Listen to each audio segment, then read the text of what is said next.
दोस्तों इस वीडियो में अपने मानचित्र और बहुत ही शानदार नोट्स के साथ बात करेंगे सलुम्बर जिला दर्शन के बारे में। यदि आपको इस वीडियो के कलर्ड पीडीएफ नोट्स चाहिए तो आप वीडियो को अंत तक जरूर देखिएगा।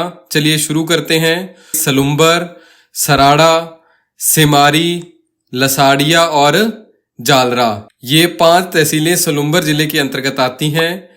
और इसमें जो उपखंड है दोस्तों सलुम्बर में वो 4 हैं और तहसीलें कितनी हैं? 5 हैं। बस आप ध्यान रखिएगा, जो जालरा है वो एक उपखंड नहीं है, बाकी सभी क्या है उपखंड भी है और तहसीलें भी हैं। जो जालरा है वो सलुम्बर के अंतर्गत यानी कि सलुम्बर उपखंड के अंतर्गत आती है। घोषणा इसकी दोस्तों सलुम्बर जिले की आप सभी को पता है कि जो 19 जिले बनाए गए थे उनके साथ ही 17 मार्च 2023 को हुई थी और इसकी जो अधिसूचना है वो 4 अगस्त 2023 को जारी की गई थी। उद्घाटन या आपने स्थापना की बात करें तो सलुम्बर जिले का जो उद्घाटन है वो 7 अगस्त 2023 को किया गया था। सलुम्बर जिला दोस्तों उदयपुर संभाग के अंतर्गत आता है। तो उदयपुर संभाग में दोस्तों उदयपुर, चित्तौड़गढ़, भीलवाड़ा, राजसमंद और सलुम्बर, ये 5 जिले आते हैं। इन्हें भी आप अच्छे से याद रखिएगा।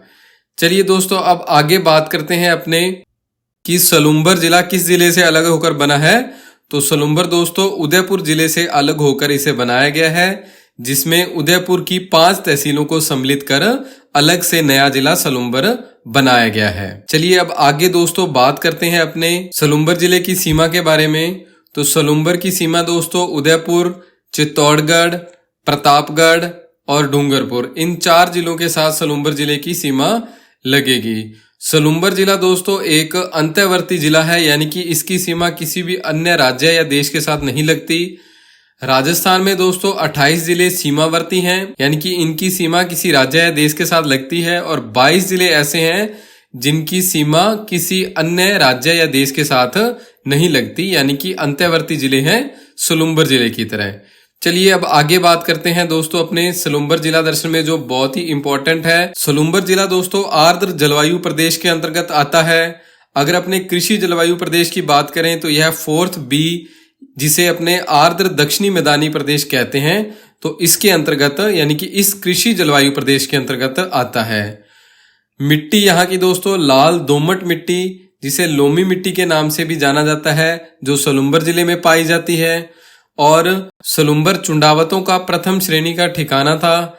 इस ठिकाने की जो स्थापना थी या इसके जो संस्थापक थे वो भीम सिंह चुंडावत थे। यह आप याद रखिएगा, इंपॉर्टेंट है। खनावा युद्ध में सलुम्बर के रतन सिंह ने राणा सांगा का सहयोग किया था, ये भी इंपॉर्टेंट है, आप याद रखिएगा। आगे है हाड़ी रानी का जो स्मारक है दोस्तों वो सलुम्बर में स्थित है। ध्यान रहे दोस्तों जो हाड़ी रानी की बावड़ी है वो केकड़ी जिले में है और जो स्मारक है वो कहां पर है? सलुम्बर जिले में है। आगे है दोस्तों सराड़ा की जेल, ये भी इंपॉर्टेंट है। इसे दोस्तों मेवाड़ की काले पानी की जेल कहा जाता है। इस जेल में दोस्तों बुरेलाल बयां को कैद किया गया था, जिनका संबंध किससे है?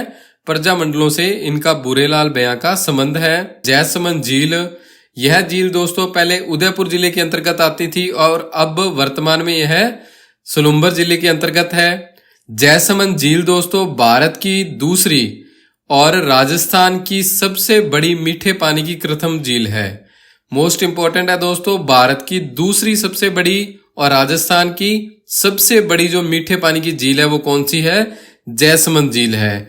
अगर भारत की सबसे बड़ी झील की बात करें तो कौन सी है मीठे पानी की? गोविंद सागर झील है। प्राचीन नाम इसका डेबर झील है। डेबर दर्रे से होकर इस जो झील में पानी आता है इसलिए इसे डेबर झील भी कहा जाता है। निर्माण इसका जय सिंह ने गोमती नदी पर बांध बनवाकर 1687 ईस्वी में करवाया था। इसमें 7 टापू हैं दोस्तों जैसमंद झील में। जो सबसे बड़ा टापू और जो सबसे छोटा टापू है इनके नाम आपको याद रखने हैं, क्योंकि ये कई बार परीक्षा में पूछे गए हैं, बाकी याद रखने की जरूरत नहीं है। जो बाबा का बांगड़ा है दोस्तों, ये जो सबसे बड़ा टापू है जैसमंद झील में, और जो सबसे छोटा टापू है दोस्तों इसे प्यारी के नाम से जाना जाता है। जैसमंद झील के किनारे दोस्तों लसाड़िया पठार स्थित है। अभी दोस्तों जो लास्ट रीट की परीक्षा हुई थी उसमें प्रश्न आया था कि लसाड़िया पठार किस झील के किनारे स्थित है, तो थोड़ा घुमाकर दिया था, तो आप इसे भी याद रखिएगा। जयसमंद झील के किनारे लसाड़िया पठार स्थित है। कौन से जिले में है लसाड़िया पठार? तो सलुम्बर जिले के अंतर्गत लसाड़िया पठार है। सलुम्बर में ही दोस्तों जयसमंद अभ्यारण्य है, जिसे जलचरों की बस्ती कहते हैं। रूठी रानी का महल, इसे सलुम्बर का हवा महल कहा जाता है, जो अब वर्तमान में सलुम्बर जिले के अंतर्गत स्थित है। चलिए आगे देखते हैं दोस्तों। सलुम्बर जिले में दोस्तों इडाणा माता का मंदिर है। इडाणा माता को दोस्तों अग्नि वाली देवी के नाम से भी जाना जाता है, क्योंकि दोस्तों यहाँ पर कुछ समय बाद अपने आप ही आग लग जाती है और मंदिर में सब कुछ जल जाता है, केवल जो मूर्ति है वो नहीं जलती है। इसलिए कहा जाता है कि जो इडाणा माता है वो अग्नि से स्नान करती हैं। यहाँ पर ही दोस्तों गोसण बाबा का मंदिर भी स्थित है। यह मंदिर सराड़ा सलुम्बर में स्थित है। बैल के गुम हो जाने पर इस मंदिर में मन्नत मांगी जाती है और बैल की मूर्तियां चढ़ाई जाती है। दोस्तों अगर आपको हमारे यहाँ कलर्ड पीडीएफ नोट्स चाहिए तो आप हमें व्हाट्सअप कर सकते हैं 8619845353 पर। आगे है दोस्तों, महाराणा प्रताप ने लूणा चावंडिया को हराकर चावंड को अपनी राजधानी बनाया था, जो वर्तमान में किस जिले में है दोस्तों? सलुम्बर जिले में है। चावंड दोस्तों महाराणा प्रताप की 28 वर्षों तक राजधानी रहा है।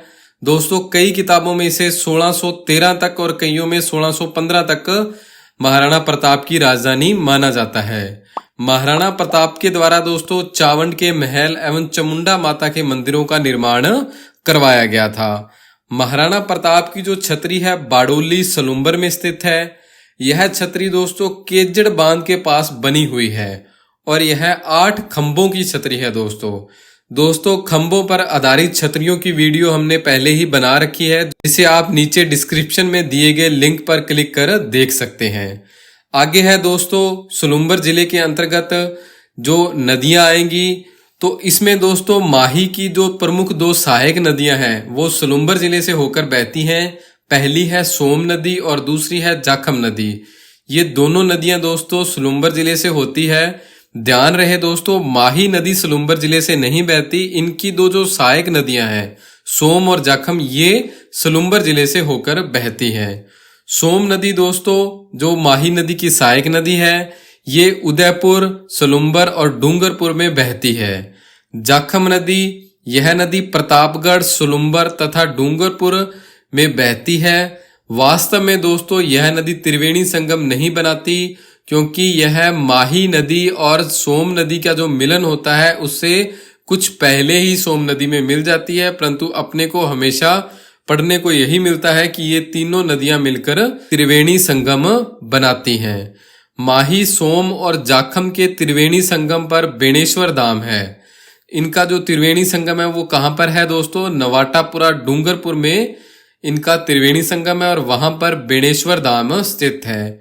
बेणेश्वर को दोस्तों राजस्थान का कुंभ या आदिवासियों का महाकुंभ कहा जाता है, जहां पर माघ पूर्णिमा को मेले का आयोजन किया जाता है। दोस्तों आपको हमारा यह प्रयास कैसा लगा? प्लीज वीडियो पर लाइक, शेयर और कमेंट जरूर कीजिएगा, क्योंकि हमें भी दोस्तों इससे कुछ मोटिवेशन मिलता है। आपको पता ही है कि यदि आप कुछ अच्छा करते हैं तो आपकी थोड़ी सी वाह भी हो जाती है, तो आपका और अच्छे तरीके से उस कार्य को करने का मन करता है। इसलिए मैं आपसे निवेदन करूंगा कि आप प्लीज वीडियो को लाइक, शेयर, कमेंट जरूर कीजिए।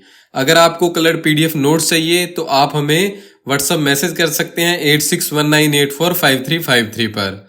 आप सभी का बहुत बहुत धन्यवाद। जय हिंद, जय भारत।